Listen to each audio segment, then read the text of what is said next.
వరంగల్ జిల్లా మంత్రి కొండా సురేఖకు వరంగల్ జిల్లా ఇన్ఛార్జి మంత్రి పొంగులేటి సీనన్నకు అస్సలకే వడతలేనట్టున్నది కదా. మొన్నట్ల మంత్రి సీతక్కతోటి కూడా జర్ర కుడియడం అన్నట్టే ఉంటున్నదన్న మాటలు వినరాంగానే గదేం లేదు, మేమిద్దరం సమ్మక్క సారక్కల లెక్క కలిసిమెలిసి ఉంటాం, మంచిగా జిల్లాను బ్రహ్మాండంగా అభివృద్ధి చేస్తామని ఇద్దరికిద్దరు చెప్పుకొచ్చారు. ఇగటు భద్రకాళి ఆలయ పాలక మండలి నియామకం ముచ్చట్ల కూడా ఎమ్మెల్యే నాయిని రాజేందర్ రెడ్డితోని మంత్రి సీతక్కకు గడబిడ జర గట్టిగానే అయింది గాని అటెంక సల్లబడ్డది. ఇగిప్పుడు మంత్రి పొంగులేటి సీనన్నతోటి అయిన లొల్లి మాత్రం ఇక్కడి దిక్కనే అయిపోలేదు. ఏకంగా చేతి పార్టీ పెబ్బ మల్లికార్జున ఖర్గే సార్కే మంత్రి పొంగులేటి సీనన్న మీద ఫిర్యాదు చేసిండు మాజీ ఎమ్మెల్సీ కొండా సురేఖ పెనిమిటి కొండా మురళి సారు. మేడారంను మా గొప్పగా తీర్చిదిద్దుతామని సీఎం రేవంత్ అన్నే స్వయంగా ఒయ్యి మరీ అభివృద్ధి పనులకు శంకుబండేసిండు కదా.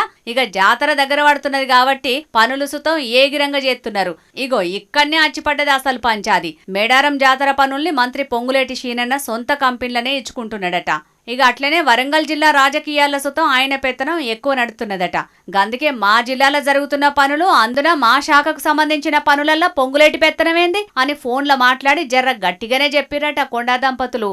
ఇగొక్క ఖర్గే సార్కే కాదు, సోనియా గాంధీ, రాహుల్ గాంధీ, మీనాక్షి నటరాజన్ల కూడా మేడారం జాతర పనులు, వరంగల్ జిల్లా రాజకీయాలల్లో పొంగులేటి పెడుతున్న ఇబ్బందుల్ని చెప్పిరట.